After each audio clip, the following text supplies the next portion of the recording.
Pesta Demokrasi Indonesia akan segera digelar lewat pemilu 2024. Tentunya semua lapisan masyarakat harus semangat berpartisipasi dalam pemilu serentak tahun depan. Tidak terkecuali dengan pemilih muda. Jumlah pemilih muda yang mendominasi Indonesia tentu punya peran penting saat pemilu 2024 nanti. Lantas seberapa jauh pemilih muda ini mengenal para calon presidennya? Kita simak liputan Nisri Nakirana dan Alan Indra berikut ini.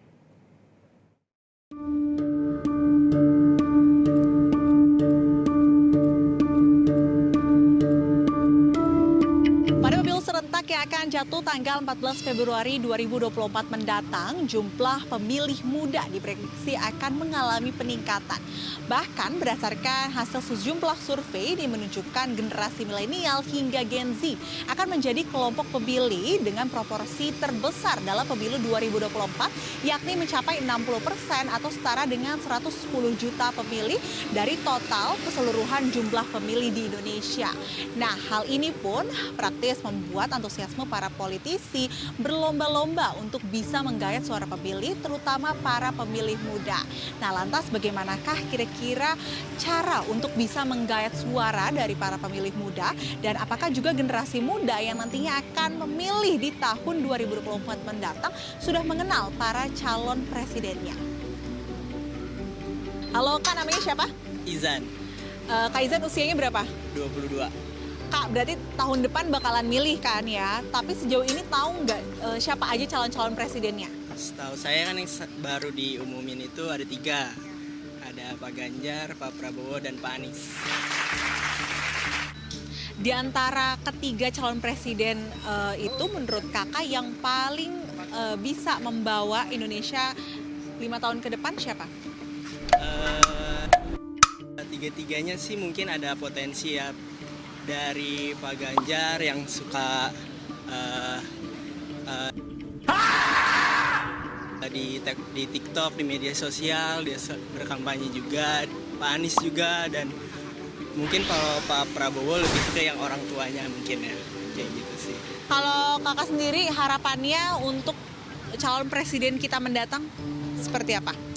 Harapannya ya pasti jangan bawa-bawa isu SARA lagi dalam kampanye, jangan sampai Indonesia kepecah belah lagi kayak dulu 2019. Good job! Halo Kak, namanya siapa? Azmi. Kak Azmi usianya berapa? 20 tahun.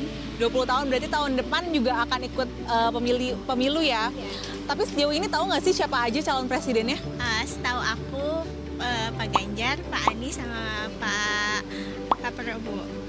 Nah, kalau di antara 3 calon presiden itu menurut Kak Azmi yang bisa membawa Indonesia untuk 5 tahun ke depan siapa? Mungkin semuanya berpotensi, tergantung dengan visi misi masing-masing gitu. Oke. Kalau menurut Kak Azmi yang paling cocok dan juga paling bisa mendekati atau menggayat generasi kakak nih, siapa? Aku jujur nggak tahu. Tapi kalau lihat di sosial media dan lain-lainnya, semuanya membrandingkan diri di sosial media masing-masing.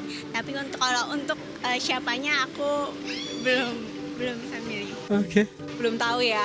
Halo Kak, namanya siapa? Rafli, Kak Rafli usianya berapa? 19 tahun. 19 tahun, berarti tahun depan akan ikut dalam pemilihan serentak ya Kak? Ya, Tahu nggak siapa aja calon-calon presidennya? Pak Ganjar dan Pak Anies. Oke, di antara Pak Ganjar atau nggak Pak Anies, di antara 2 itu kira-kira siapa menurut kakak yang paling bisa membawa Indonesia dalam 5 tahun ke depan? Kemungkinan sih Pak Anies. Kenapa? Ya, semoga bisa membawa Indonesia lebih maju, lebih baik dari sebelumnya.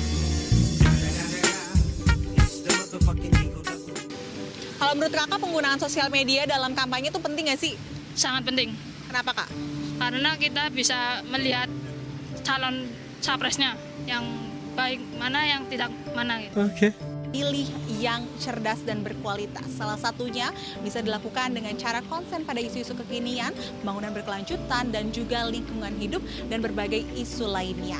Lantas sisi lain, partai politik ataupun juga politisi diharapkan tidak hanya menggunakan sosial media sebagai strategi kampanye untuk bisa menggait para generasi muda, namun diharapkan juga bisa mempunyai visi dan misi yang selaras dengan harapan generasi muda bangsa. Dari Jakarta, Nisrina Kirana, Alan Indra,